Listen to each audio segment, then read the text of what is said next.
We're live. Hey, episode 2 at this point. Episode 2, man. What's How's it up? going, Leroy? Chillin', brother. Back in action. Let's roll. Let's Rock do and it. roll. So, what are we talking about today? I was thinking we do a little talk about self improvement. And more specifically, what can we do to self improve? And on top of that, specific targets of areas that we want to focus on. Self improvement. I love this topic, dude.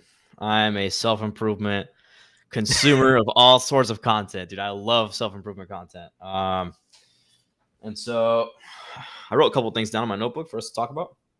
All right, let's look at it. Some of the things that you mentioned, different areas of self improvement, and what are some of the areas that we can talk about in self improvement. So, I guess the ultimate goal with self improvement is like, what is your ideal self? Like, what do you envision as, say, the best version of yourself, or a better version of yourself, or like what are you? Where are you right now that you feel you could be better?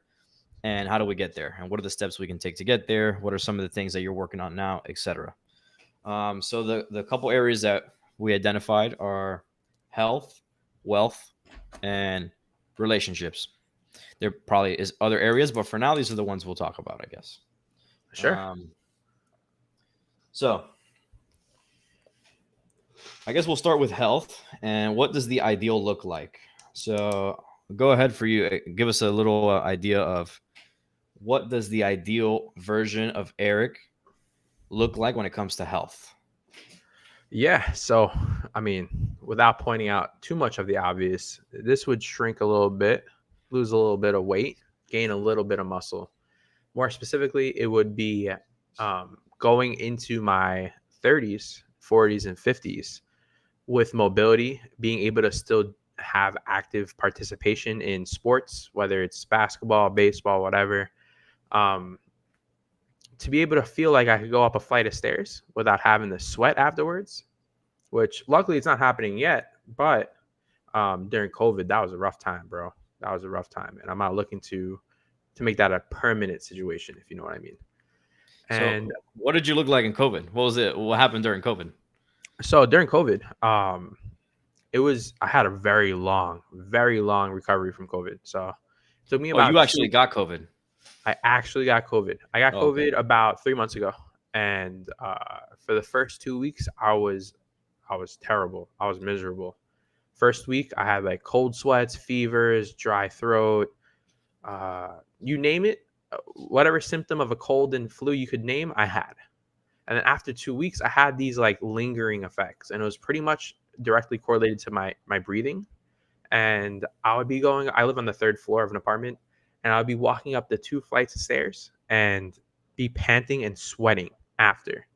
And you know what? I mean, I look a little chubby, but I wasn't. I didn't have that issue before COVID, and it took weeks and months to actually recover from that point. To I had to go back to the gym because I was out of the gym for like 3 or 4 weeks during COVID. Even after I officially recovered and like I was going back to work, for example, I still didn't feel up for the gym.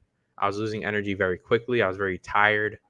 And so I don't want that to be a permanent thing. Like I see so many adults experience, and I'm not alone in that.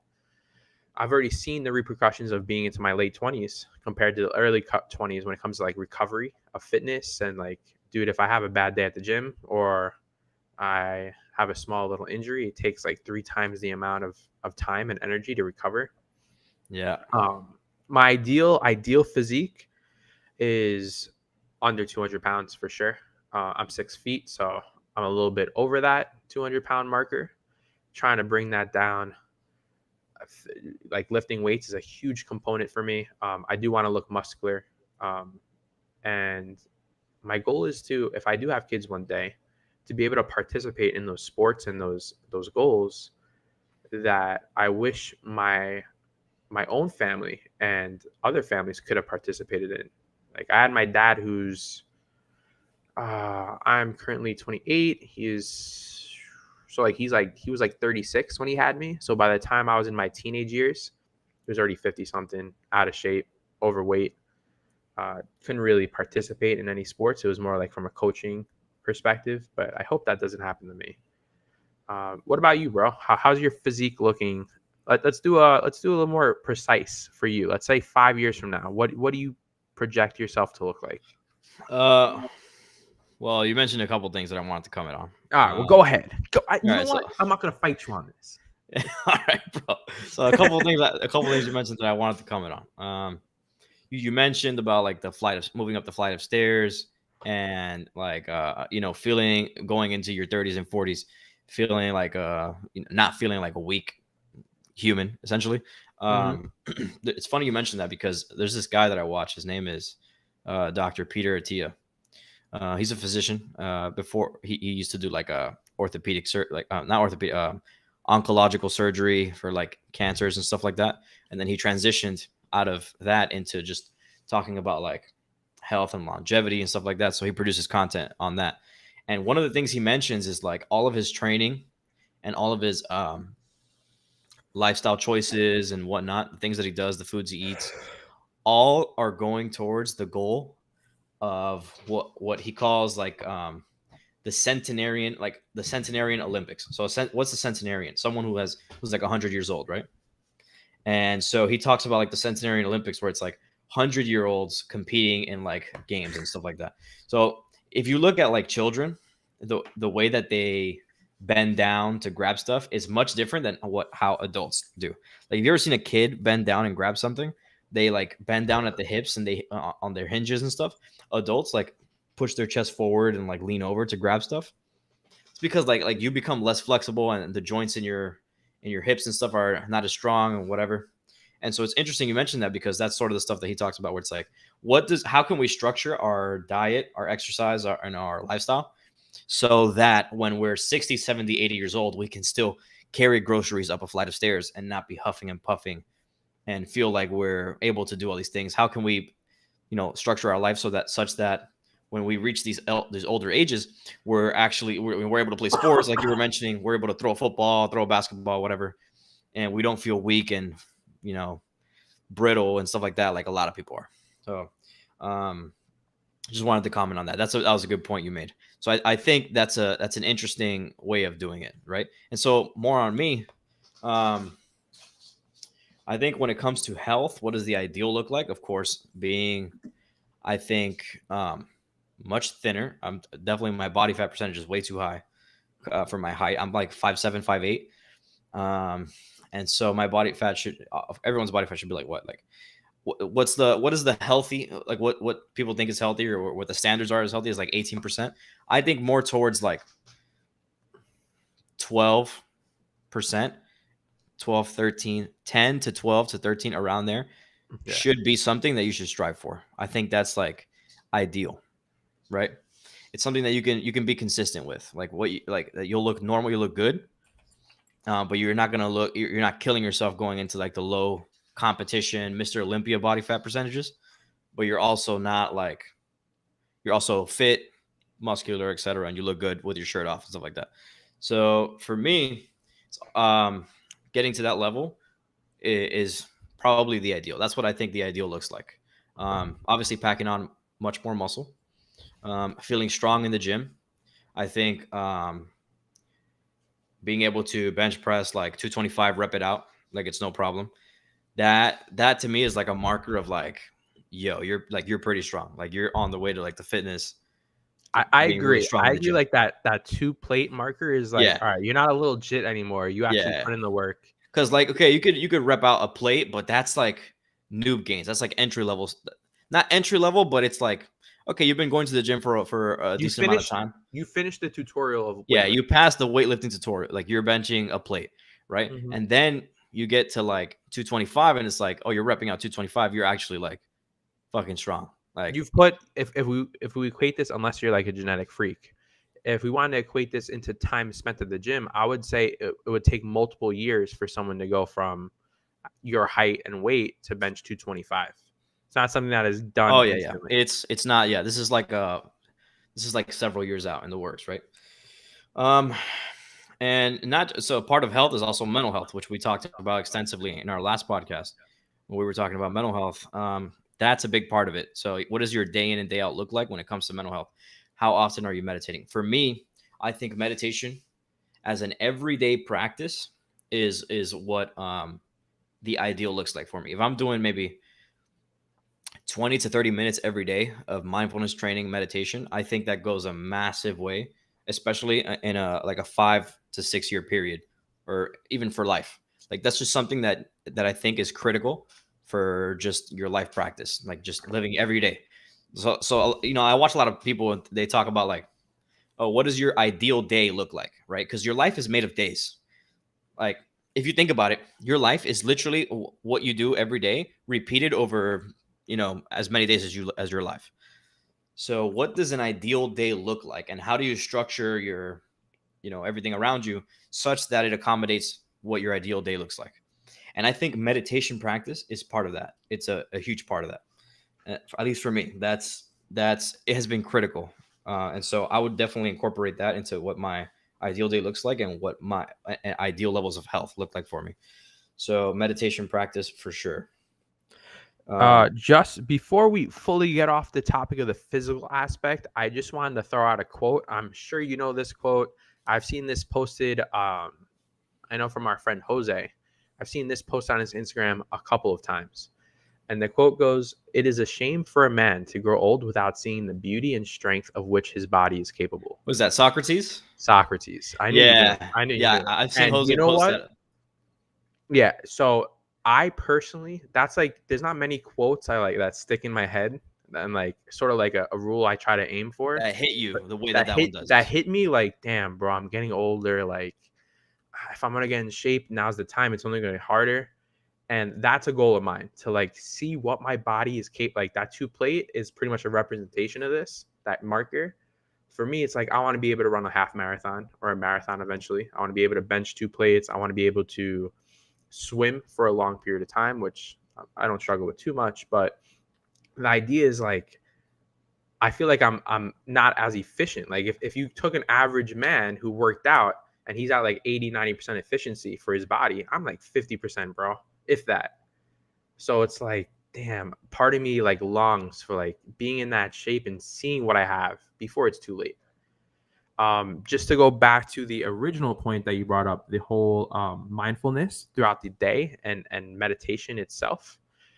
Dude, I wish I was as consistent as what you described, bro. I do think there's a lot of benefits to just not tackling, just taking a second to close your mind off to everything, because that's what our world is these days. It's your mind's always on something, and the idea of taking it off just for a quick reset, I feel, has many benefits with very few, I guess, losses. The main being time.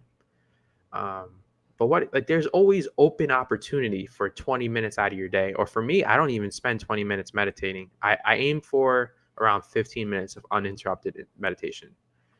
dude. And Dude, I think the barrier to entry is so low it is.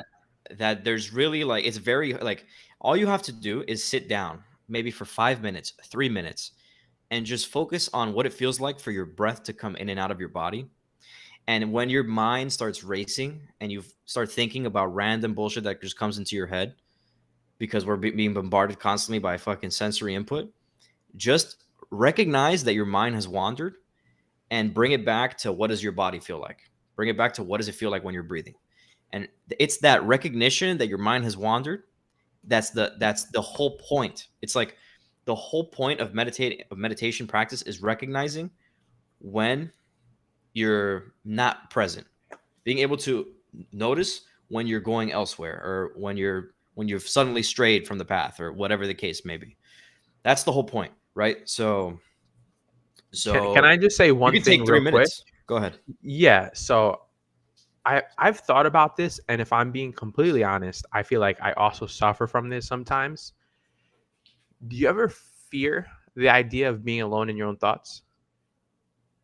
What do you mean? So I feel like a lot of people these days, and maybe I'm generalizing, maybe I'm just speaking out of my ass, right? But I feel like a lot of people before bed or when they wake up, regardless, they're on their phone or on the TV.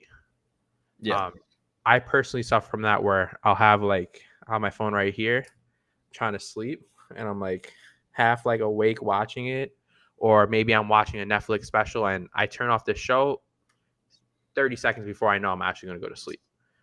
And I feel like a lot of people resonate with that.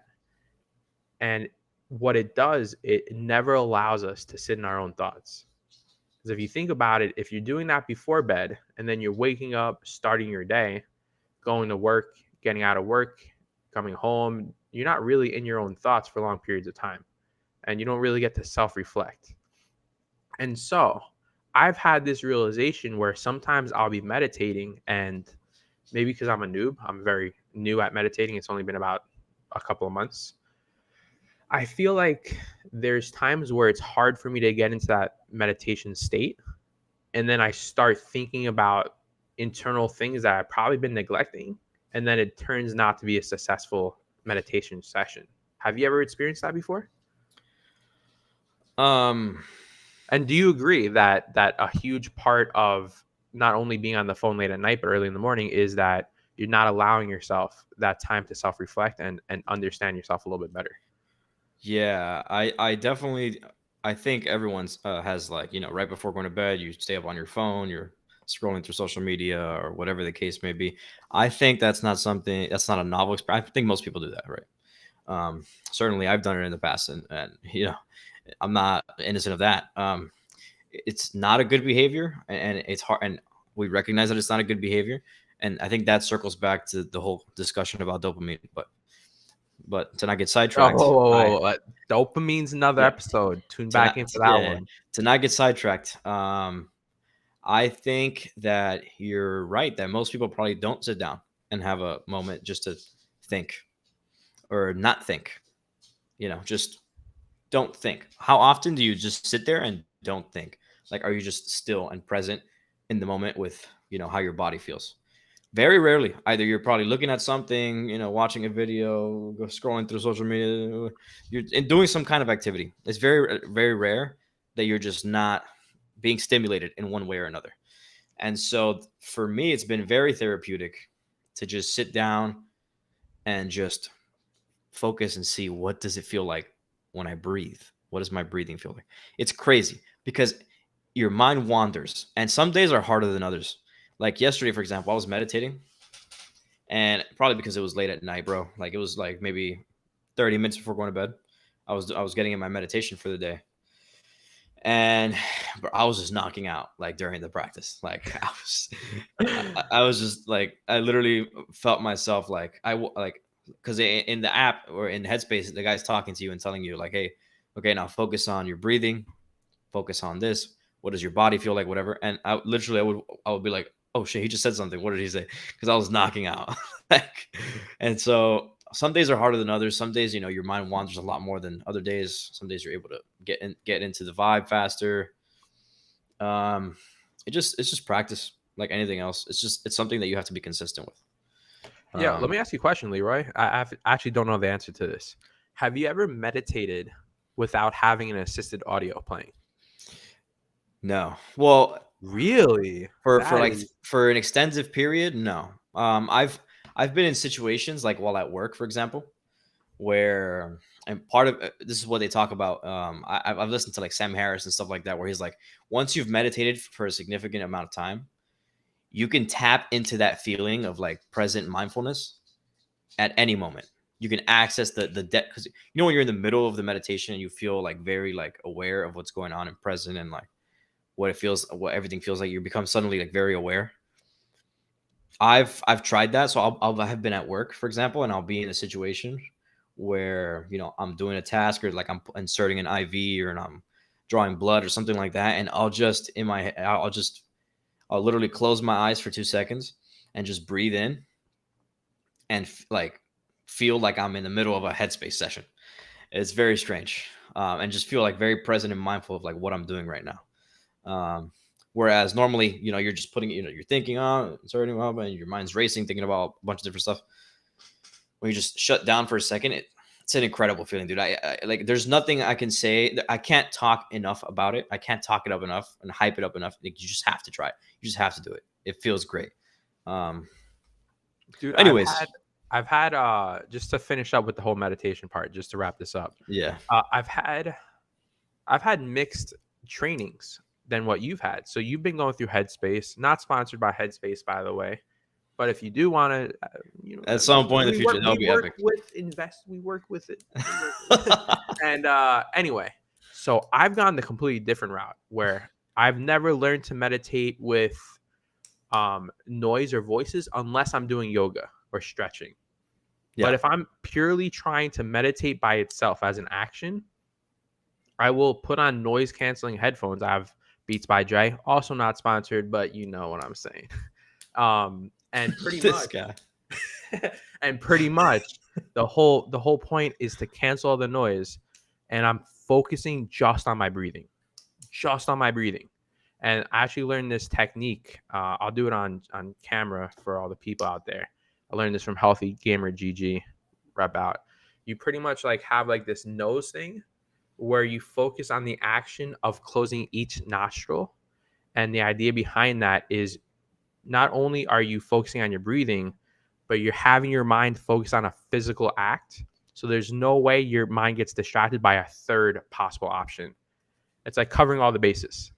And through that, I've been able to like almost like a runner's high. It's amazing. Yeah, and it feels weird, doesn't it? It feels weird. Yeah. But I've tried that route of like meditating with voices because I try to do stretching once in a while. And I just can't get to the same zone. It's sort of like you're in a half sleep. I'm like in a half meditation. And so I guess the bottom line with what I'm trying to say is that there's multiple different routes to get to that state. Certainly. We both agree on the fact that, hey, however you get there, there's definitely a lot of benefits. And it's something we both promote to our general audience. I will say as a final our audience of like 3 people. Of 3. You know what? That 3 is going to turn into 6. And after that 6, it's going to go back to 3. Yeah. they're gonna tune in. They're gonna say, "Yo, this guy is so dumb, bro. Shut up about these meditation." These guys already. are talking out of their ass. Yeah, shut the fuck up. Yeah. But yeah, bro. It's funny you mentioned about the whole like it feels like runner's high. The way I described it to a friend when I was first doing it is like, this must be what drugs feel like, because I'd never taken any drugs, like any like illicit substance like marijuana or anything. Like I'd never taken any of that. Never? Have you tried CBD? Well, I've had a brownie before, Oh, okay. but up to at that point I had never taken anything, right? Mm-hmm. And so I described this to a friend. I was like, this must be what like being high feels like or whatever, because I felt like I was levitating. I felt like I was like, wait, have you ever tried morphine? Morphine? Morphine. Have you ever tried it? Morphine, dude? No, not like recreational, but have you ever been in the hospital and been administered like morphine? No, bro. No. Really? Wow. Hell no, dude. I've never been in the hospital for like a pain issue or anything. No. You've never had surgery? No. When I was a kid, I had like fucking tonsillectomy when I was like 7 years old, bro. Like that, I've never had surgery or anything. I mean, I had my wisdom teeth removed, and they put like it had to have been some sort of like a numbing anxiolytic. Agent, right? No, they put like an anxiolytic or something like that. I don't know, probably Versed. They probably put like Versed or something like that to like what you might know it as laughing gas. Well, they put like Versed or something like that to like, you're not knocked out. It's not general anesthesia or anything like that. But essentially, you go in, you don't know what the fuck's going on, and you get out. Yeah, that's what happened to me for my wisdom teeth removal. Except I did wake up during the actual extraction. I didn't really feel too much, but I was trying to talk to the dentist, like the assistant, while they were like holding my mouth open, and they literally said to me, "Sorry to get off topic, but I was like, like trying to talk to them, and they're like, "Hey, go back to sleep," and and I went back to like sleep. And so after I asked the dental assistant, I'm like, "Hey, did that actually happen? Like, is this real life?" And she's like, "You did mouth at me at one point." But anyway, I got completely off topic with that. We got off topic. So with the actual surgery, I had my gallbladder removed, and they used a form of morphine, I guess, because it felt like I was on a brownie. So I'll just say that it felt. I've had a few brownies in my day, and it sort of felt like that. And so that's why I was asking, because it's a very similar feeling, except it almost feels like with morphine, I'm more out of control. It's really weird. It's like I'm out of body for some of it. Yeah. But I mean, not to make this about that, but bro, I mean, listen, bro. Like, I have like many patients where they're not on just morphine. They're like on Dilaudid, which is like the strongest narcotic for pain. And Hmm. bro, they're taking that thing like it's nothing. Like they're just pumping it in every Well, it's every very you know. addictive, right? Oh, yeah, it's very addictive.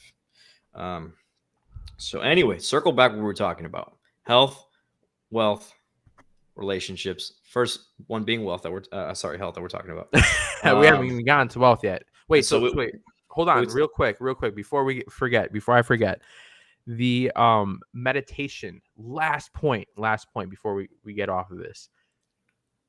Keep in mind that it's going to take a long time to get used to, and that's something that I didn't know about getting into the act. There was It took me multiple sessions to even get close to that experience we're describing. So don't fret. Don't be too afraid if like you just sit there frustrated and like you're just not getting it. It takes time just like everything else. Yeah, But and honestly, like I'm not an expert. I've I've only been doing it for a limited amount of time, but I have seen extreme like a lot of benefits from it. Definitely helped me with mental health and everything, and even just being like just feeling better, bro. It's so good for you. Um, can try it we out. segue that real quick? Can we segue that? Because I know the three topics were health, wealth, and relationships. Can we allude to the fact that health affects wealth? Health definitely affects wealth. From let's talk about the I guess the most obvious one, especially for females, but it also affects males just as well. That your attractiveness dictates a lot of the success in your life. Your attractiveness. Yes. What do So you? here's let me add to this.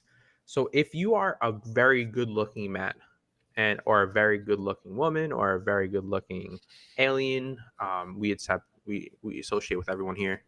Um, in that case, I feel like a lot of avenues are going to open up.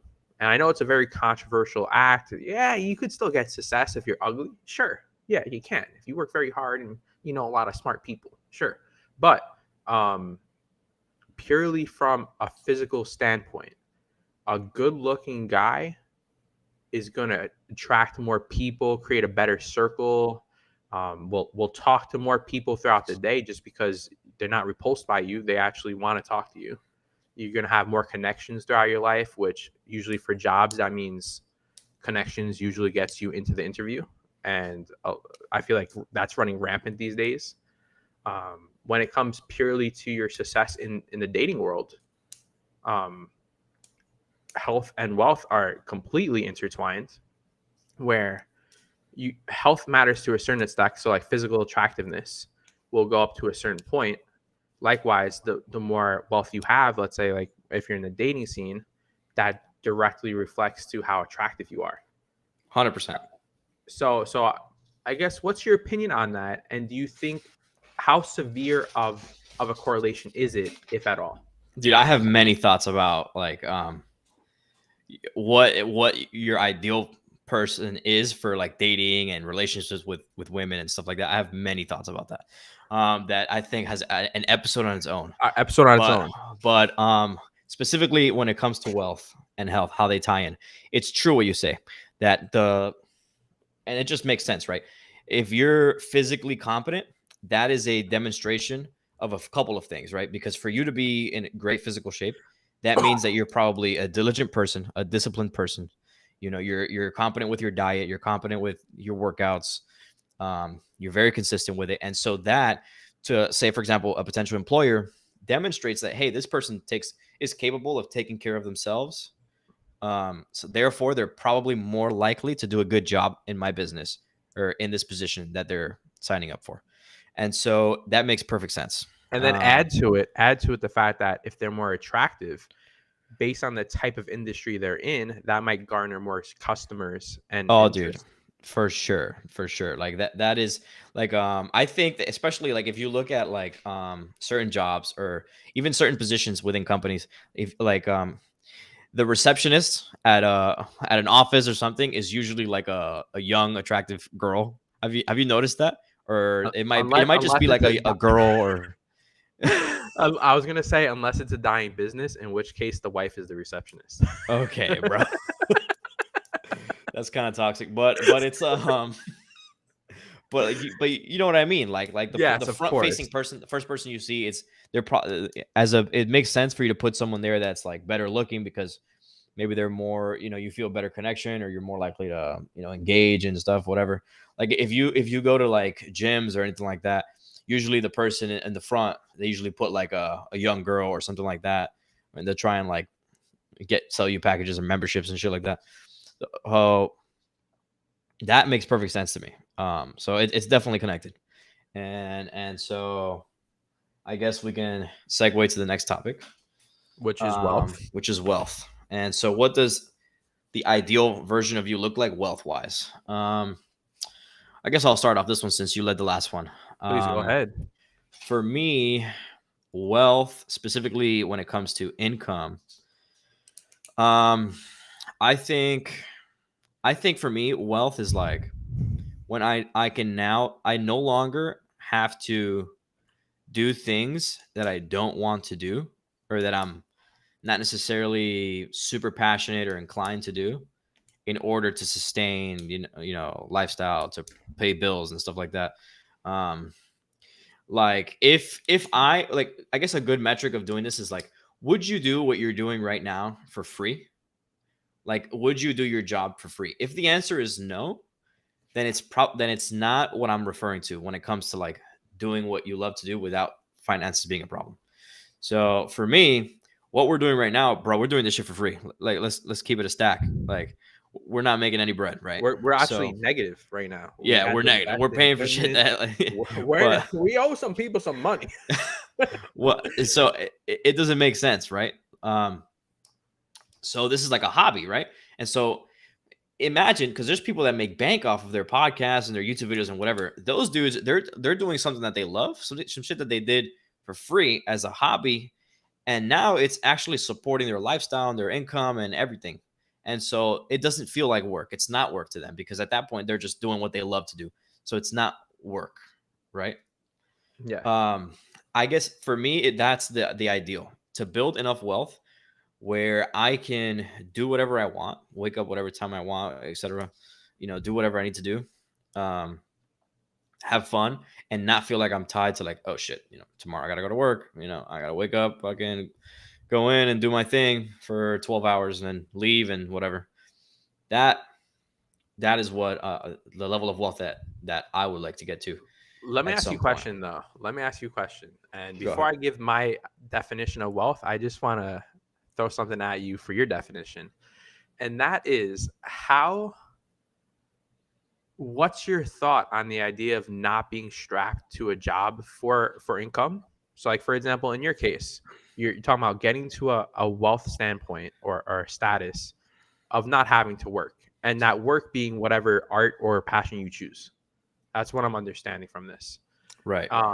And so to add to that, do you think I think in most cases, this is going to be true for this individual situation, but in general, if we ran this theory over millions of people, do you think that the idea of not having people work could be worse for a human in terms of like, would humanity function? And more so, would that be the best choice for them? So like, there's always a purpose. Like if right? everyone did what I'm describing, is that what you're saying? Yeah, like we run this simulation 1,000 times, 1,000,000 times, and so for example, like in your case, you would build enough wealth because it all comes in parts, right? Like you just don't snap your finger. You would build up enough wealth over time to eventually be able to pursue this, or like for example, this podcast, we get to a point of wealth where we could then choose not to work our full-time jobs. But either way you go about it, there's steps to get to this point. So in the step of being able to have enough wealth to choose your passion instead of already having it, do you think most people will choose that passion, or will they waste away the rest of their life? I'm not sure I understand your question, brother. Like, you mean like, would people, you have the freedom. You have the freedom to do whatever you so want. okay, Are you so going to be in a world productive for where society? oh, okay, so if you have the freedom to do whatever you want, um It depends. I think it really depends on the person, on the personality. Because I think to get to the point where you have the freedom to do whatever you want, you must have provided immense value to society, such that you're now able to do whatever you want. You're no longer tied to a job or anything like that. Because for you to get to that level of wealth, where resources are no longer an issue, like everything's paid for, you have plenty of money to live off of, et cetera. That means that unless you won the lotto, which is purely out of luck. Someone literally just hands you millions of dollars. You must have engaged in some sort of activity where you provided a lot of value to people to then get to that point. And so when you're there and you just want to fucking be a degenerate and not do anything, whatever, bro. Like you already provided a ton of value getting there. And so I'm not really worried. Like that's not something that concerns me. Like, and not only that, like most It people aren't going to wouldn't. get to that point. Most Yeah. people aren't going to get to that point anyway. So You could so sort of look at like actors, for example, who like quit early, or like maybe superstars who like make enough wealth to then retire, and then you could see how their life operates after that point. yeah. You could get a certain sample size, and it's And hard to keep track. But honestly, bro, like just thinking of it from like obviously we've never reached that level, right? So we have we don't have a way of like giving perspective on it other than hearing other people's perspectives. But from what I've heard from other people is that like at the end of the day, you want to feel fulfilled. So there's no way you're going to be engaging in degenerate activity day in and day out. You wake up, drink, a party, whatever, fucking do nothing all day, watch Netflix, lay on the couch, and just order food, whatever. Because at the end of the day, you have all the bread in the world, but are you doing something fulfilling with your life? So, for example, something that comes to mind because you were saying actors, like look at, for example, like Leonardo DiCaprio. Like the guy is constantly engaged in like social initiatives and like environmental stuff, and so he's doing a lot of stuff outside of acting. That I mean, he could literally just chill in his fucking $10 million mansion with his Rolls Royce and his Benz or whatever, and just not do anything for the rest of his life, and he's got hella bread. Or like Bezos, like these people, Elon Musk, where they're literally trying to make change for humanity, trying to improve the human race and like get us to Mars and shit like that. But they have bread, so ultimately, whether you have bread or not, to sustain you, you still want to do something with your life, and you feel fulfilled and wake up in the morning and enjoy what you're doing. I don't think people would just like succumb to like degenerate behavior. Especially people who get to that point, they're like their personality. There's no way their personality is like, oh, I'm now going to just be a bum. yeah, I don't think it's so. if to get to that point, you developed in such a way that you're disciplined and you enjoy work, if it's fulfilling to you, and you probably wouldn't run into that situation Yeah, unless you're just unless that wealth wasn't earned through yourself. It was earned exactly through like if you're inheritance. someone exactly like if you're someone who won the lottery or you just inherited a bunch of bread from a grandma or you didn't know you had or some shit. I don't know. Then and you're just then probably like it's like these people that win the lottery a lot of times they go broke because they just start engaging in like fucking buying all these cars and all this shit and all this spending all this bread going big ass vacations, fucking iced out APs and shit like that. And then they no longer have, they look up one day, it's a year later, and suddenly you don't have the fucking 100 million that you want or some shit. You know what I mean? So for people that slowly build it up and they get to that point, they fucking worked for it and they earned it, and they're probably going to want to do something with their lives where they feel fulfilled and stuff like that on a day in and day out basis. So it's not something that I think should be concerned about. You're right. You're right. So I do think it could happen when it's not earned, when it's given. yeah, But that's a different conversation at that yeah. point. To But go anyway, back to the wealth point, though, yeah, let's rewind it a little bit. For the wealth point, for me, where I feel like satisfied and content, uh, it's probably a little bit more. And the reason why I say that is because I want generational wealth. I don't think it's going to happen. It's probably very unlikely to happen. I understand, but if I'm already going to strive to get to the point you described, Leroy, of like having money to follow my dream, and like without the financial obstacles that come with that, I would want that for my family going forward as well. Not that they would be spoiled, but I I give them the opportunities that most children do not get. And my first goal is to get to where you're describing, but I wouldn't settle for that. I would try to go beyond, even if it's greedy, even if it's against like the general idea of like sharing the wealth and and everyone prospering, I think that for me, I understand how tough it is to grow up in a low income environment and family, and how many obstacles that creates. And I would hope to not only help myself in the future, but if I ever have children, to help them as well. Yeah, I totally agree with that, dude. And don't like maybe I gave the wrong impression, but my idea is not to like get to the point where I can do whatever I want and pursue my passions and stuff like that without feeling like I have to go to work.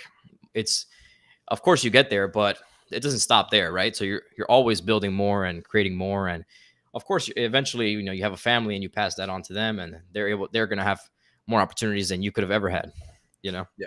I just So sorry. The reason why I specified that is because in my ideal self, like for wealth, my ideal self would be considering my family and my future family. So that's why I had to add to it, absolutely. because I would then get to the point of, so let's say we run that scenario where I know you're not saying this is yourself, but for like hypothetical sake, you yourself get to that point where you're making, let's say you're making like 200K a year to do podcasting. And while that's great, and you could sustain yourself in most states in the US and most countries, that might not create generational wealth.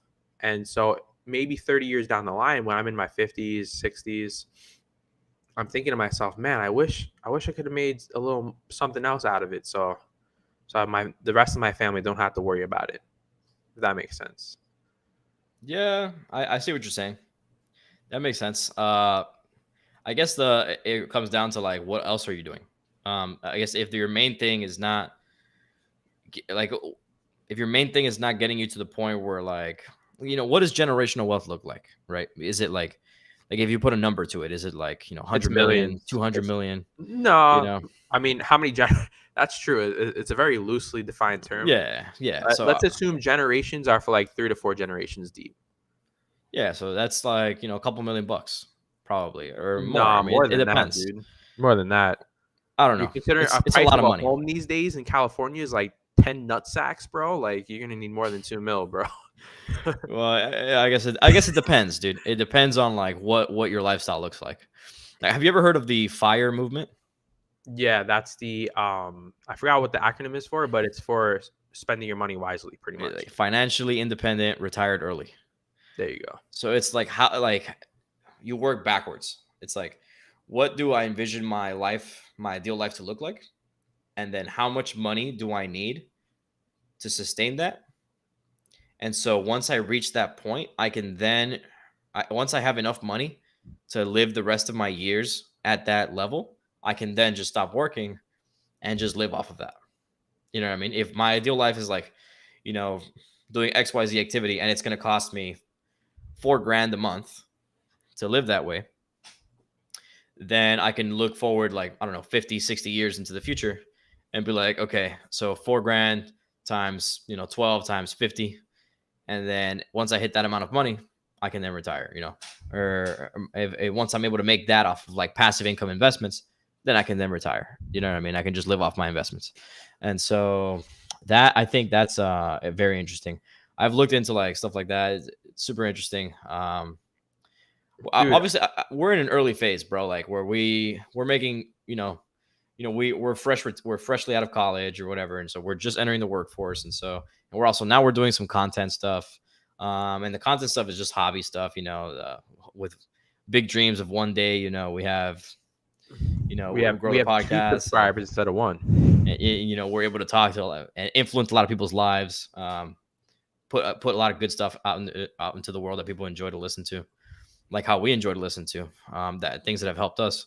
Hopefully one day we can get there, bro. It's a big passion. And so I think, we're in early days and we have a lot of runway.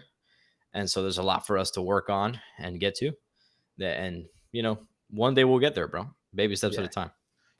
I looked into FIRE, and you know what? Honestly, it just got me depressed, bro. I'll be straight with you, bro. Because Why, bro? unless you're making significant money, the ambitions I want aren't gonna come to like late, like it's not gonna develop.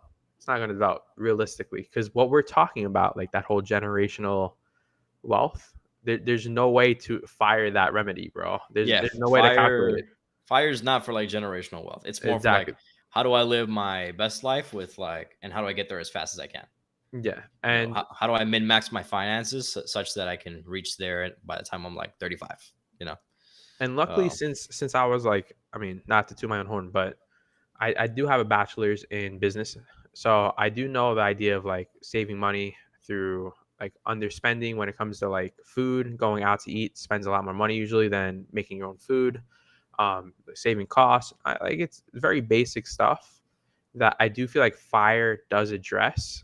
I just think fire. Whenever I hear of like a fire, like I see a post on like Reddit, for example, with the fire subreddit, it's like, bro, I have ate rice, beans, and eggs for the past 3 weeks, and now I'm gonna switch to ramen for 4 weeks. And it's like, damn, that's a depressing way to live in your 20s, bro. yeah, bro. Honestly, like, if I'm keeping it a stack, dude, like, I- if I would live that way, bro. If If you were like single, if I was single, bro. if you Like were if single, I 100. would cut, I Same here, would, same dude, I would be dude. in full monk mode. Like I would be working 6, 7 days a week, full monk mode.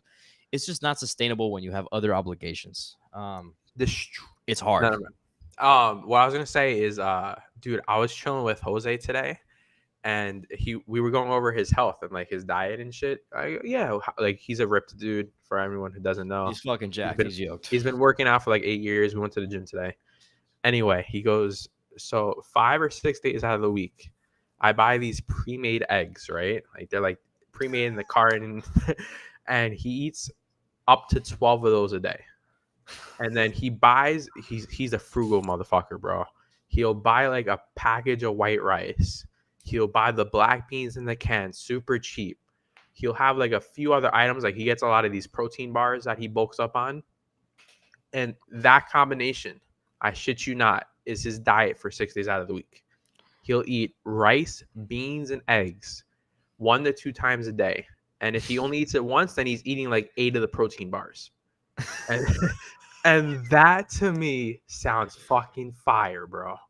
Like not like the actual meal, but the idea of like, damn, I don't have to worry about Well, it's like shit, bro. keeping it simple. Keeping it simple, bro. Like I already know where everything's at. I know how to make it. Like I don't have to spend $50 going to go get cookies and a meal, bro. Like money would be a lot easier. Dude, bro, like, I mean, that there's something to be said about like healthy eating. And I'm not sure that, the standard American diet is garbage, right?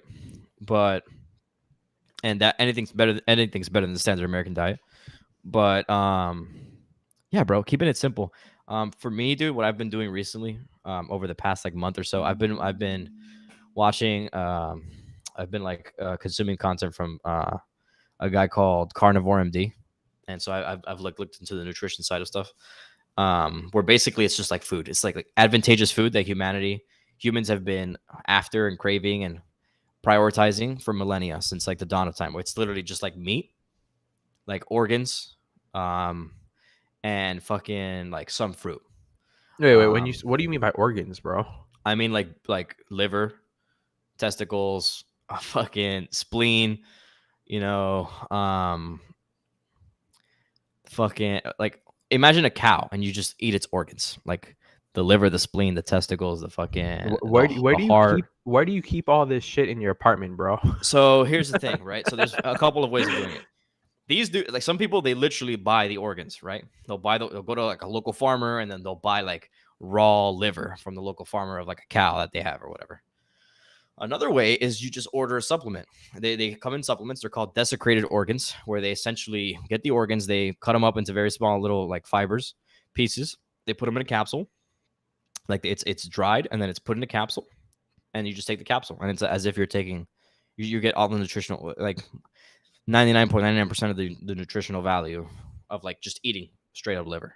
You know what I mean? And so basically, what they advocate for in this like carnivore diet is they eat advantageous foods that humans have been looking for since the dawn of time.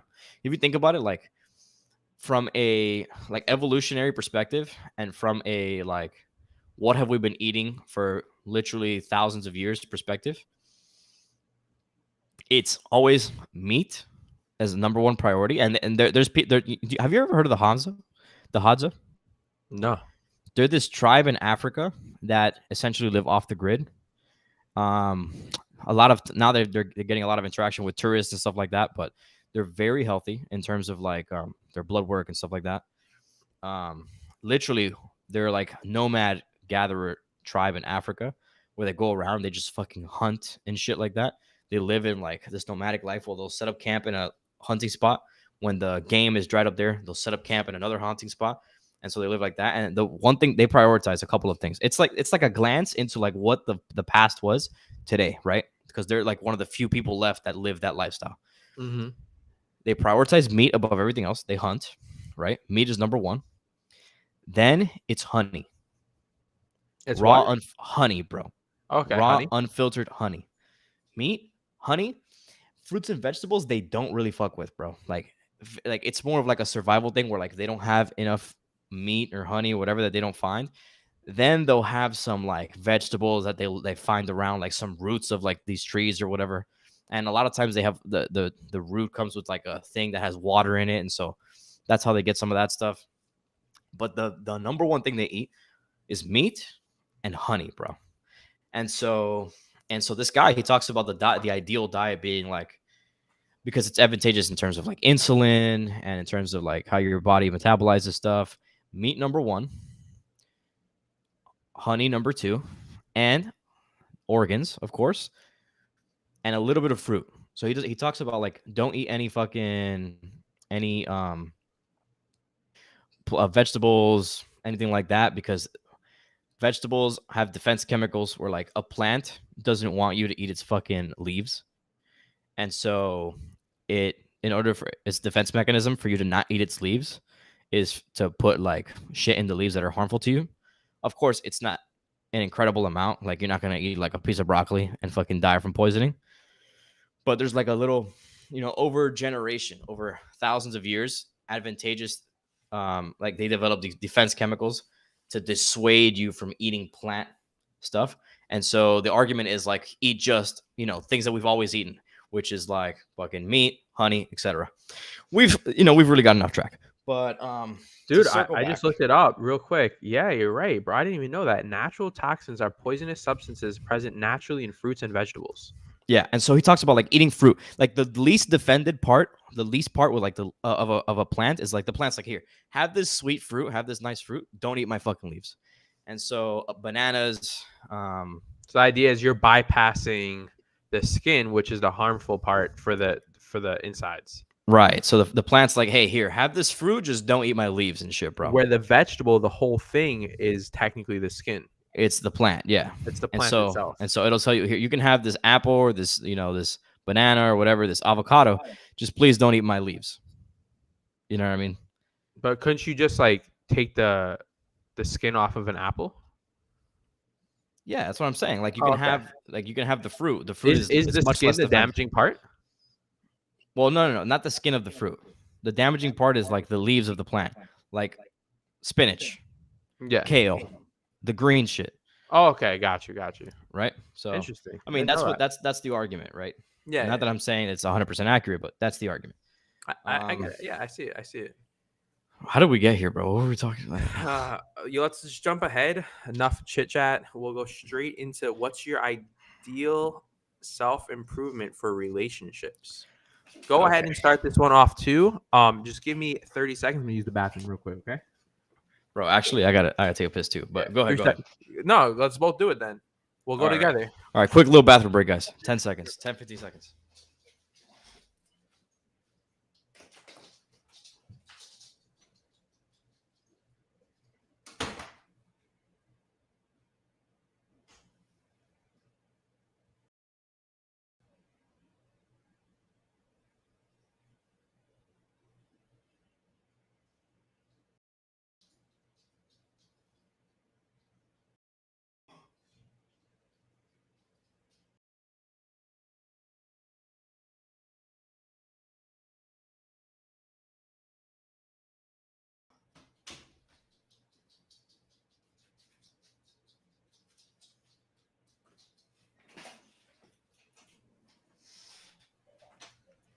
Welcome back, my friends.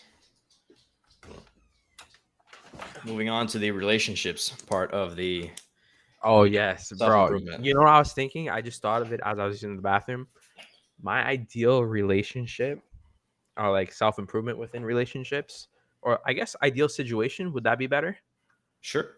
Ideal situation would be this magical world, and then I'll further explain. But this magical world where I lived in like this huge ass apartment complex, and it could house like, let's say, 100 different like apartments, and I would say like half of them are filled up with friends and family, the other half with like people that I'd be interested in getting to know. But what I mean to represent by that is my ideal like relationship in terms of like optimizing it would definitely have a good balance of friends and family in it.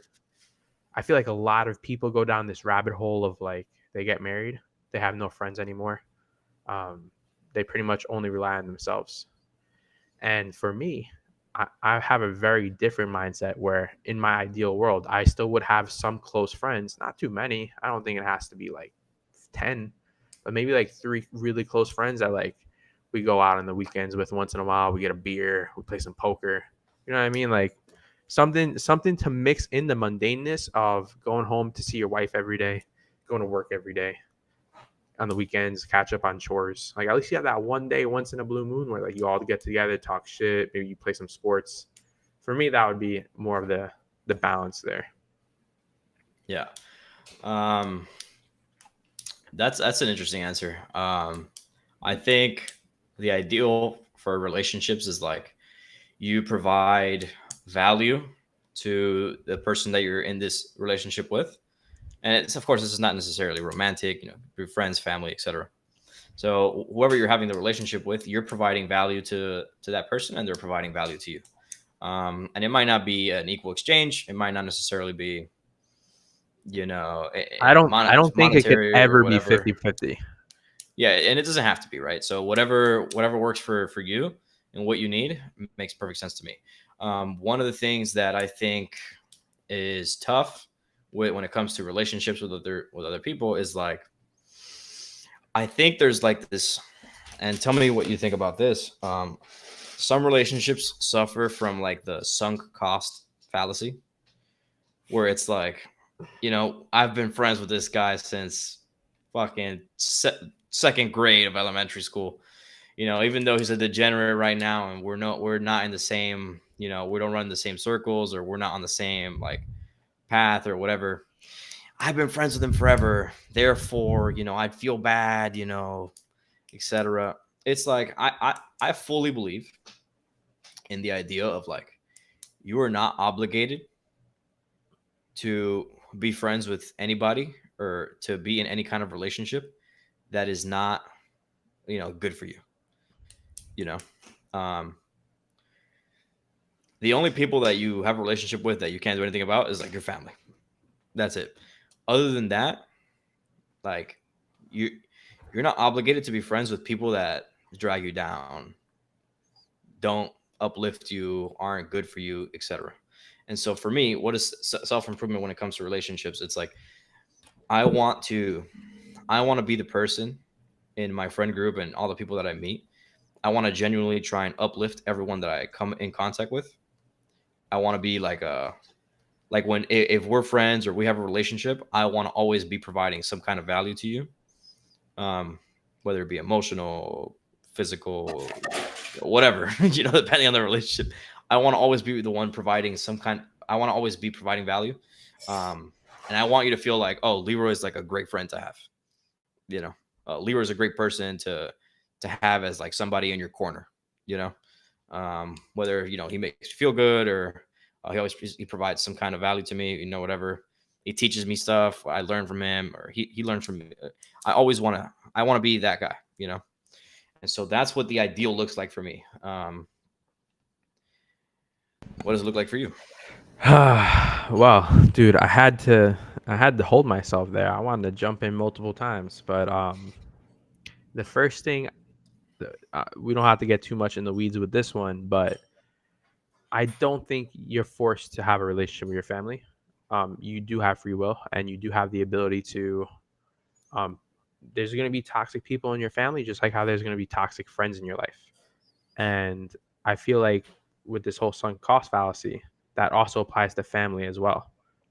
And I know we have different beliefs on family and the idea behind, like, I'm sure there's a lot of people out here that will resonate with this statement where you will do anything for your family no matter what.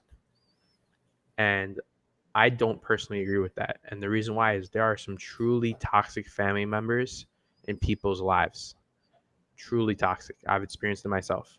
And so it's almost more harmful for you as a person and for that family member to even attempt to try to resolve that. It'll only hurt you more. And so I do believe in the act of being able to choose between friends and family, not just friends. As for I wrote down a second part here. The whole idea behind your being useful as a person to that friend and always having a value to them, I think that should be traditionally the case. However, there are situations where that could always, um, I guess, like differentiate between good and bad. So, for example, I have friends who suffer from mental illness who will have days or weeks of them not even responding to my texts. Um, or there will be, for example, times where you've been friends with this friend for 9 years, and for 2 months that you guys have like an argument where you guys are going back and forth, and you're a little negative for each other. You just both have a lot going on. But I don't think that's instantly the case to just cut it off, for example. And in a way, I think it's even so you made the example of like the sunk cost fallacy, and like I do think there is a factor in evaluating a friendship based on longevity. I think that people over exemplify that statistic, and it gets to the point of they stay friends with someone purely for the length of the friendship. In which case, I also do not agree with that. If that is what, I don't think you ever mentioned your opinion on that. But in terms of like longevity as a whole, I do value a friend who's been by my side for 20 years more so than a friend who's been around for 6 months. Even if I'm really good friends with that guy from 6 months. So I guess it's a little bit of a tricky situation just because friendship is all relative. Relationships have so many ups and downs. I've been more of a mindset of like not being instantly ready to cut the cord on anything without doing going above and beyond to try to rectify that friendship or relationship. And how do you feel about your tendency, or I don't know if this is actually your tendency specifically, but do you feel like you cut off friends quickly, or do you take longer than you should have? I think I've definitely I'm reluctant. Maybe this is a bad thing, but I'm probably more on the reluctant side of like cutting people off. The sense of like, oh, I'm gonna cut this person off, like get them out of my life. Um, Maybe that's a weakness. Maybe that's something that I should work on. But I always, I've my whole life I always like kind of hold out hope for people, or try and see the best in people, and maybe stay in like friendships and stuff like that that isn't really beneficial, just because it's like, oh, we've been friends, whatever, bro, like it's not that serious or whatever. um Maybe it's because I haven't valued myself or my own time as much as I should, where it's like I recognize like, hey, I don't need this. You know what I mean? um I would say I definitely am on the side of like, I can probably work on that, where it's like I recognize the relationship's not good, and and Yo, not suffer from the sunk cost fallacy as much. if you had to put like a Webster's dictionary of like like a line or two of what do you define a boy as, like your boy, like the homie, if you had to describe that in 1 to 2 sentences, what would you put and why? A I'm boy putting you on the is spot here, so a it's boy, tough. a homie, like a dictionary. A Yeah. boy, a homie is someone who like you engage in similar activities with, um, several times a week potentially over a span of a couple of I didn't know you months or boys so. rolled that way, bro. Like Engaged in special activities, huh? yeah, like we go to the gym together, or we like we like the same things and we talk about it, or we play games together or some shit like that. I don't know. But I think being, we're boys is not the same as like a real friend to me. Because I'd be like, oh yeah, I'm boys with that guy, or like, oh yeah, that's my homie. It's Okay, not the okay, same as all like right. Let's change it then. For best friends, and don't very close confuse that. friends. Wait, hold on. Don't confuse that with the female definition of best friends, because you would have about 20 best friends at that point. We're talking about actual. Which are really best friends. Dude, I But swear to whatever. God, bro, everyone's got a bestie these days. Yeah, Everyone's besties with each other. every girl has like 10 best friends, and then they say some shit about their hair and suddenly All she's a bitch. right, wait, hold on. Fuck 'em. Anyways. This is anyway. Back to All all right. right. So Anyways, best friend, like top 3 friends, pretty much. bro, I like bro, to me it's like someone who has the same mentality as me in terms of like life mentality, that I've known for a very long time, that we've been tight for we've been close friends for a very long time, where we confide in each other shit that you wouldn't tell normal people that you have normal relationships with, where we enjoy each Dude, other's company. dude, that's like 2 fucking essays, bro. 2 lines, bro. I don't, it's hard. I can't, there's no way you can describe You it in know two what? lines. Someone I'll who I start off. would. All I'll right, give go you ahead. some inspiration, right? So a best friend, a homie, whatever you want to call it, a boy is someone who could call at 3 a.m. when you're drunk 2 hours away, and he's gonna drive to pick you up. I mean, obviously it's a little That's more pretty. complex than that, but the Yeah, that's pretty idea is good. they're willing to do such an absurdly like out of pocket thing that like they get no reward for. They're inconvenienced by this. They're probably gonna have to miss work type shit. They have to And wake they up still do 3 it for a.m. you. and they still do it for you. Yeah. Yeah. Damn, I don't know if I don't think I have any friends like that, bro. Dude, it's tough, Like, bro. I don't know if I have. Only person I think that would do that is like like my brother or some shit. That's like the only person I think that would Would would you do do that. that for one of your friends? I would, I believe for it. sure. I do. And I think that those people, you don't have to name names obviously, but I think those people would do that for you. Probably. Now that I Probably. think about it, probably. Probably. Like Yeah. they know you're not going to hit them up unless it's serious like that. Yeah. That's what I'm saying. So I think you do have those type of people, and I think most people do. It does rotate. It comes in and out. Sometimes they're different names. The idea is to hopefully keep at least a couple of people like that around you. And that going back to the whole like ideal relationship, to wrap this back in, I want to have always a couple of people like that in my life outside of my actual intimate relationship. Yeah. Sure. I think like human connection with other people is critical for your well-being, for your mental health, for just living a good life. Living a fulfilled life. And so, what can we do to better facilitate those relationships, and what can we do to be a leader when it comes to having good relationships and friends like that? I think something that I've been considering lately is establishing like having communication when it comes to expectations, right? Like bro, like I want to build a brotherhood, you know.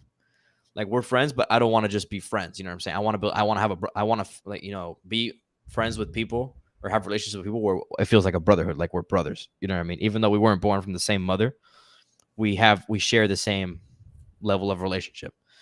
I think having that sort of deep conversation,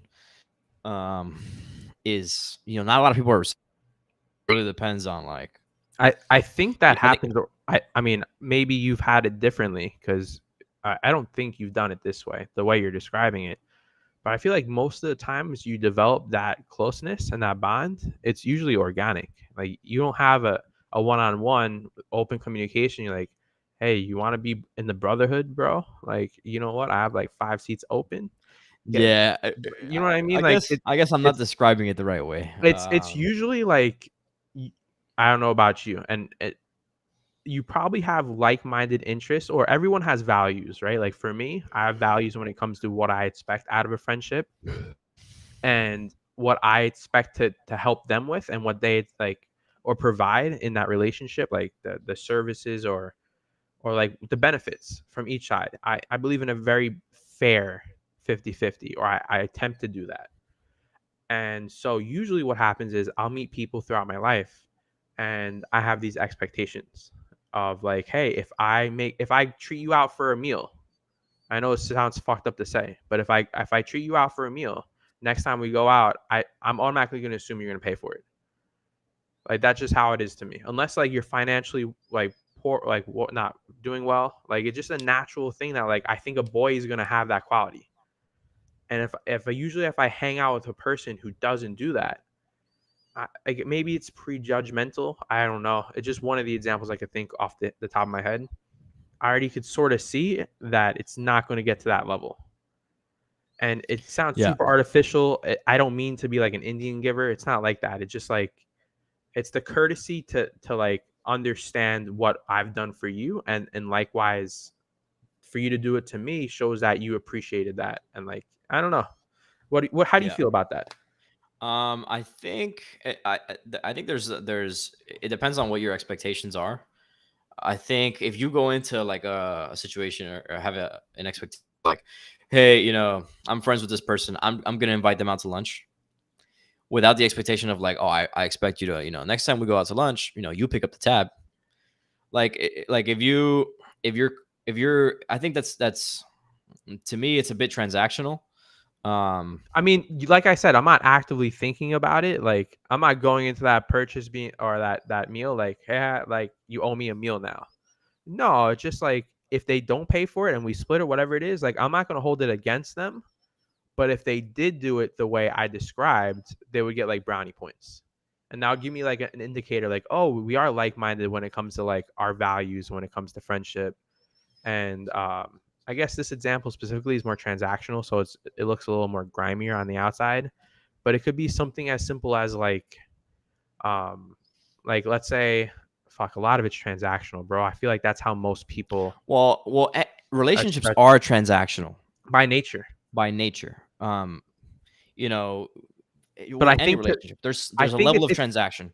I think it's hard to speak about this because it's always going to come down to transactions. So like no matter how you describe it, whether it's your time as a resource or a financial currency or emotional, like there's always going to be something that if you're having a rough patch in a friendship, you're going to think one of those is missing or lacking. Maybe you don't have the mindset to be like, damn, you're down like 25% recently when it comes to friendship. Like it's not like that, but the idea is when you break it down enough, you're going to notice something has changed, and that something is going to be something transactional. Do you Yeah. agree with that? Yeah, of course, because at the end of the day, it all comes down to transactionals. Whether it's subconscious or like you mentioned, time, not necessarily money, but like favors, whatever the case may be. You know, it all comes down to what I do for you, what do you do for me, and how do we benefit from each other. Um, of course, there's situations where it's not like that, where it's like your relationship with your daughter, your child, or whatever. It's they're not doing anything for you. Although I guess they are giving you like emotional satisfaction or something. I don't know, Yeah, I get, but I get it. We get it. We get it. The crowd gets but it. anyway, we've been going on for over an hour. So to kind of wrap this up a little bit, Let's do final thoughts. Let's do a yeah, summarization. I got an idea here. Let's do a summarization of the health, wealth, and relationships, and give us each person. We'll both go ahead and do it. Give us your health goals within the next 6 months, and we're gonna hold ourselves accountable here. Give us your health goals for the next 6 months. Give the wealth for 5 years, And the relationships you could just keep on the back burner and just go into what type of immediate action you're going to try to take within the next year. So like short term, I guess, um, to try to harbor that ideology you spoke about when it comes to relationships. Sure. That's a good idea. So I'll go ahead and we'll both go ahead and do health first. Okay. I'll go All right. first and then you go ahead Sure thing. and add to it. So for health in the next 6 months, I want to see 30 pounds lost. Shouldn't be too unmanageable. That's about 5 pounds a week or a month, excuse me. Especially if I'm trying to build muscle. That's also going to add a factor into it. I do want to see some more cardio in my life. I feel like my cardio is garbage. Probably do cardio about once or twice a week. I would like to up that to 3 or 4 times consistently. My goal is to be able to run a half marathon in 6 months. And that's a pretty long goal considering I'm pretty overweight. But that's like my peak cardio is like half marathon without fucking up my legs, without like stopping for a walk. Those are my 2 main goals in the next 6 months. What about you, Leroy? Nice. I think for me, it's not so much a targeted number, but a level of consistency with the gym. I want to consistently over the next 6 months be in the gym and get a workout in at least 3 times a week. Okay. So I want to be in the gym at least 3 times a week for the next 6 months, every week for the next 6 months. Barring major injury or disaster or whatever, I want to Of be. course. That's where I want to see myself in terms of physical. In terms of mental, I want to see myself meditating every day and hit, I don't have my phone on me, but in Headspace, you can actually see like a streak of how, like what your streak is of meditating every day. I want to, so 6 times 6, that's 360. Wait, 36. No, I'm trolling. It's 36. 6 times 6 is, oh my God. But it would be, it would be what? It would be 7 times, I guess. Wait, just pull up the calculator real quick. Yeah, go ahead. So you have 7 days a week, and how many minutes a day are you doing 7 times 4 times So that's 28. 6, 168, right? And if we multiply that by 2, so over 6 months, roughly 30 times 6, 180, right? Let's say I want my streak to be at 6 months, essentially 180 days straight meditating. And so that's where I want to get there. I want to get to that. Respect, bro. That's where I want to see myself in 6 months. Yeah. And anything else to add being to in the gym 3 days. Diet. Diet? I think diet is critical. Yeah. I'd like to see myself fast. Maybe 3-4 times a week, at least 16 hours. Okay. Especially the days that I work, I can fast from 5 p.m. the previous day to say 1 p.m. the next day. That's like a good 20 hours. 18 hours, I believe. Oh, 20 hours. Yeah, right. That's 20. Yeah. So from the day before to the next day when I work, have eat lunch at 1 p.m., fast since 5 p.m. So I want to see myself do that every day that I work. Right. And I think that's pretty much it. And I think the numbers come with that. Right. So the weight loss, the strength gain, I think they'll come with that. So I don't want to put a specific target. I don't want to measure my success based on a specific target number. I want to measure it based on consistency and building the systems in place that will eventually lead to that goal. I mean, that makes sense as a long-term perspective. I'm more of like a competitive person. I've played competitive games most of my life. I played baseball before I've played any esports. Pretty much have been competing since a young age. So to have a number and to strive to hit that number and then not only have a target goal but surpass it fills me with that sense of reward and winning. That something as just a generalized like do these things over time, even though that both do the same exact job, right? Like both you're getting into shape, you're doing better mentally, physically, emotionally. For me, I like treating life as a game. because I do feel like a lot of things in life are correlating to games. That's like, Yeah, I have a lot of thoughts about that. We could do yeah, that's another game theory, another episode. So for me, putting a number, even though I don't even think 30 pounds is that hard to lose if you're consistent, like the way you're describing, um, is that hard to achieve. Just to have that and then break through it, to me, is a little more rewarding, and that's why. And it's also like a statement. It's a statement that you could be called out on. It's accountability. Yeah. Like it's to say, hey, you had this goal and you didn't hit it. What went wrong? Like, what can you do better? Did you overshoot your calories? Were you not working out enough? Like, and that's how I see it. I guess for me, it's easier to measure success and to feel like I'm winning when my goal is to get in the gym 3 times a week. Then if I do that, then that's a good week. I've had a good week, as opposed to like what shows up on the scale.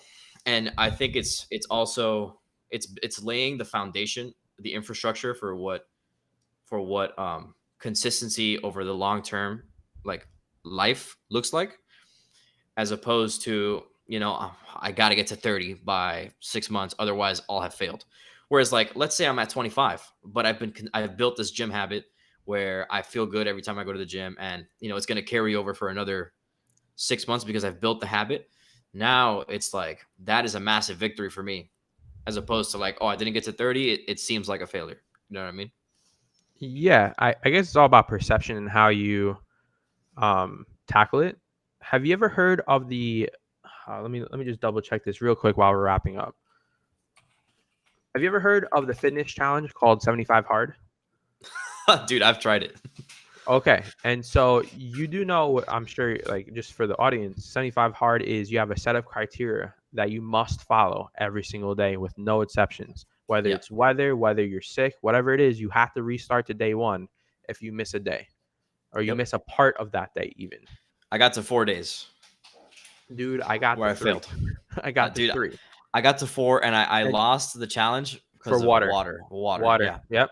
There's Water. no It's the way I hardest could part. bring Hardest myself to part. drink that much water. Because the It's working so out hard. isn't hard, because 45 minutes of a workout, that's a normal, like, that's even a short workout for me. Yeah. So And this is then how I would do it. you could go walking outside for the other 45 minutes and you're chilling.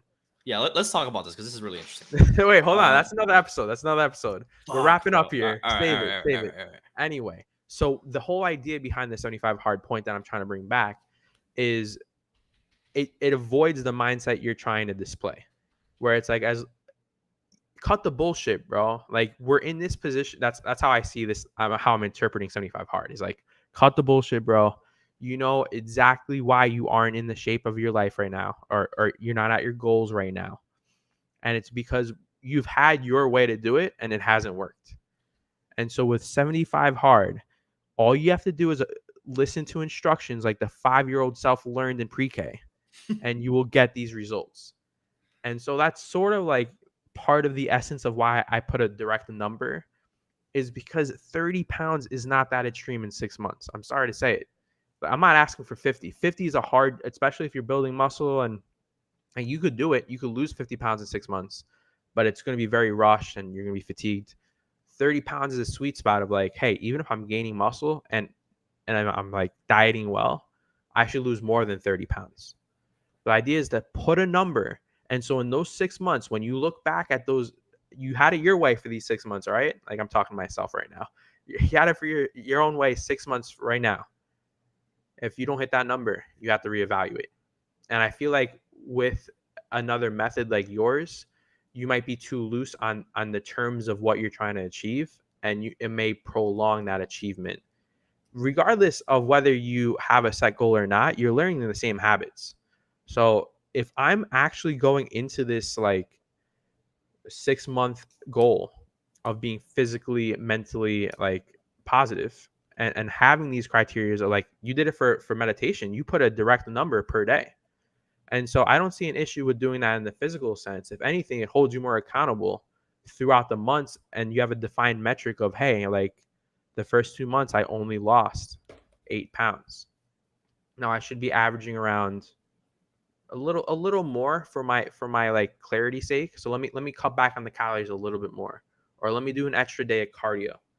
And so I don't think it's necessarily inherently bad to do it your method. I just think, like, without flaming you, but my results haven't worked. And so I have to hold myself a little bit more accountable if I'm going to go my way. Put a leash on my freedom, if that makes sense. Yeah. Yeah. I think there's a lot of value in that too. That's interesting. Yeah. And I all agree. right, so that was the 6 months. How about you go ahead and do your wealth, your 5-year wealth marker. What are you looking for? So you're 5 year looking for. wealth. Let's go over what your just real quickly in a few sentences. What was your wealth goal?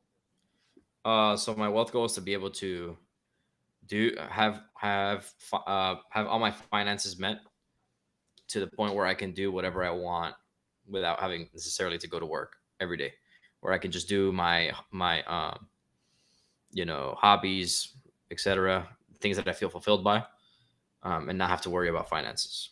Perfect. And then the 6-month plan to move in the right direction towards that. Okay, so I think a 6 month plan to move into the right direction towards that is to, right now for me in my current situation, work a lot, work a lot. Especially in my specific situation, because of right now, nursing is paying a lot of money. So for me, working a lot hard right now will have outsized effect on the long term, because like it's essentially as if like I'm on hyperspeed, where it's like an hour that what would normally be an hour is now like 4x that. So 1 hour now is like literally 4 hours that it would have been a couple years ago, right? So I'm like on a hyperbaric time chamber or whatever, where I'm like training Hyperbolic, bro. hyperbolic, whatever, bro. So I think working a lot right now is is um is a good step towards that direction. The next step, which is the most long term effect step, is to do stuff like what we're doing now, the podcast, content creation, stuff like that. One, because it's very fun. I enjoy it. This is a fun thing that we're doing. We're just chilling, we're just hanging out. And two, because I think eventually we can provide enough value to people, then that'll show up in the rest of the stuff. Not that that's the goal, of course. It is something that people think about, but this is something that's extremely fulfilling, that we like to do, and that it would perfectly match what I'm talking about when it comes to like wealth. Like, where if we can do this and just like as our thing that we do, that and it sustains our life, that is super ideal to me, because I love to do it. It's a hobby. We enjoy it. We enjoy having these conversations, and if it can sustain us, even better, bro. And we're providing a lot of value to people because we're having these conversations. People enjoy them. They may take something out of it that they can apply to their lives, whatever the case may be. Yeah. I'm gonna go with What's yours? I'm gonna go the completely different route and say I don't fucking know, bro. Like in the grand scheme of things, it's I'm in a very interesting spot where I could go a lot of different avenues. I go into grad school, and I've been considering doing that. Uh, I do want to continue doing this podcast and other content creation. I do feel like in terms of like like working more, I do feel like I want to work more, but at the same time it's I want to find the right job, and I'm willing to take the extra time and to find the right profession to find that path and actually feel somewhat content with the 9 to 5. Like if that's the route I'm gonna have to go, then find something that's a little bit more bearable than what I've been doing. And so that's my plan, I guess, is to figure that all out. And I feel like a lot of people can resonate with my position, because not everyone has it figured out. Not everyone has that income revenue stream that you currently have. No flame. It's incredible what nurses are making right now. I swear, like they should be pumping some of that to teachers. Am I right? No, But no, keep it all, bro. you picked the wrong field. No, I'm just kidding. I'm just kidding. But no venom. Like obviously, nurses are very important to us, especially during these hard and trying times of COVID. And it's definitely hopeful and good to know that some nurses, not the full-time nurses that are at a hospital. No, bro, the traveling nurses. I'm glad some part of the nursing community is getting rewarded for these hard times. But yeah, figuring out if I'm going to grad school this year, figuring out what program I'm going to be looking into. Working on the podcast, working on my health, because like I said earlier, I do feel like health is tied into wealth, and my goal for wealth and health is pretty much the same. One, they're all intertwined. Like me getting wealthier means me getting healthier. Me getting healthier also correlates to getting wealthier, in my opinion. Those 100%. things always like in my mind they're going to correlate. Because you have And energy, so, you have motivation to do stuff. You don't feel like you're fucking tired all the time. but Yeah. but if I'm being honest with you, man, like at the end of the day, even though like generational wealth is a goal, I'm pretty content with not having to be that. Like if I could get to a point of pretty much what you described earlier, of like making enough or finding a passion, like for example podcasting or content creation or whatever it is, like the stock market is something I'm very interested in.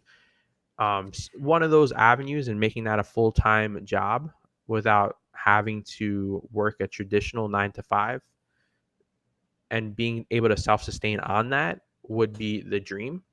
And then anything beyond that, like in terms of like generational wealth, is like to get to the moon is pretty much what we're describing with the doing your own passion as a full time. And then to me, getting to like Mars would be the generational wealth. And right now, I'm happy landing at Mars.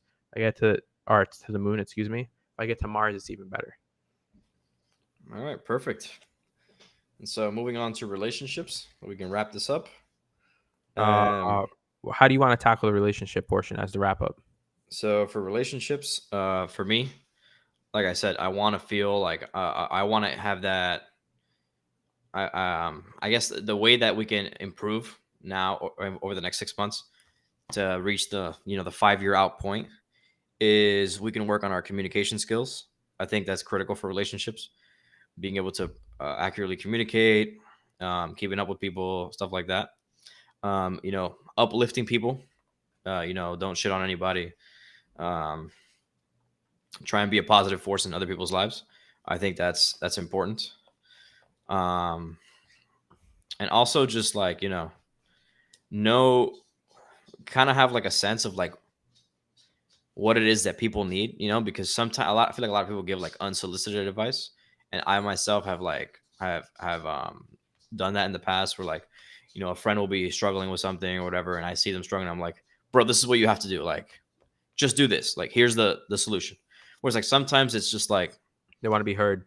just kind of be there for them, you know what I mean? You just have the conversation, listen to what they're saying. They're not necessarily looking for you to solve their problems. They just want to feel like they have someone they can talk to about it or whatever the case may be. So with relationships, it's a little bit more ambiguous. So what are your thoughts on it? I agree. A lot of those points you brought up, I also strive to do.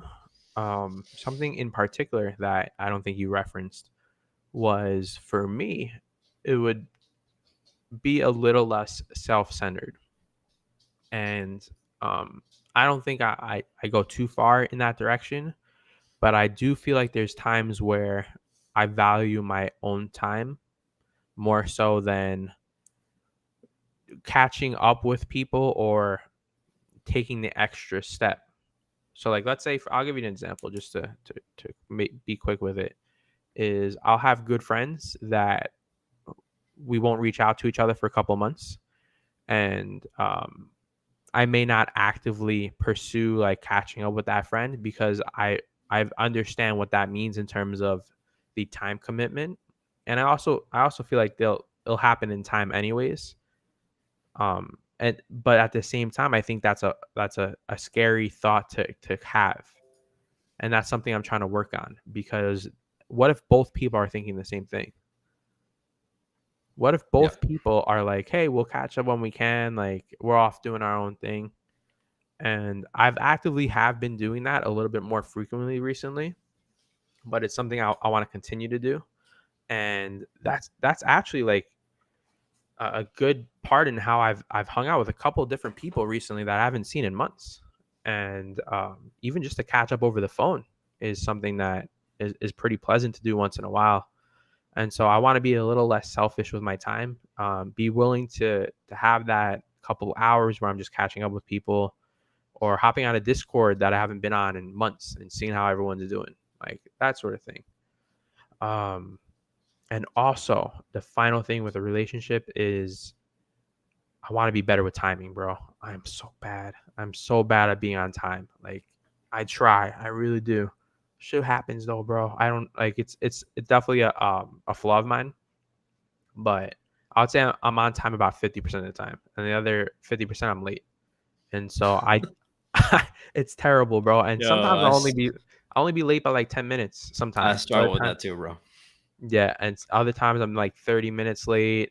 Um, or maybe like the communication leading up to being late. Like maybe I could have warned them like earlier, like, hey, by the way, I'm running a little bit late. Please start without me, or like I'm sorry. Like that's the things I want to work on. Be a little more considerate to people's time.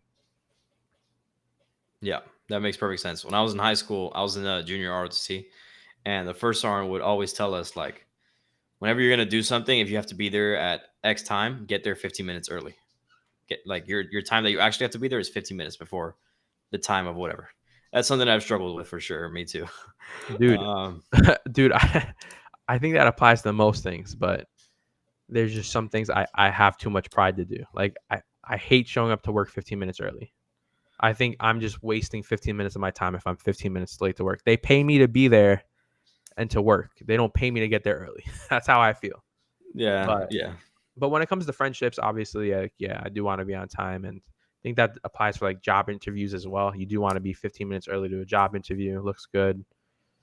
I'm not yeah. sure there's a lot of different ways that applies, but just specifically for like the 9 to 5, I can't be sparing that 15 minutes. I could have slept, boy. That's true. All right, bro. Well, this has been a great episode. Um, Amazing. thanks for tuning in to whoever sat through this whole thing. Uh, All 0 of you. Appreciate it. appreciate y'all. Thanks for watching, guys. Hey, We'll be take back care. again. We'll be back again sometime this week or maybe even next week with another episode. All right. I mean, what is it today? Thursday? Today's Wednesday? Wednesday. Dude, we could fit one more in, don't you think? Yeah, we could probably do one maybe on All right, Friday. well, we'll stay tuned, all right? All right, everybody. Take care. We're still figuring this shit out. All right. So take care. We'll figure it out. Peace out, guys. Thanks for watching.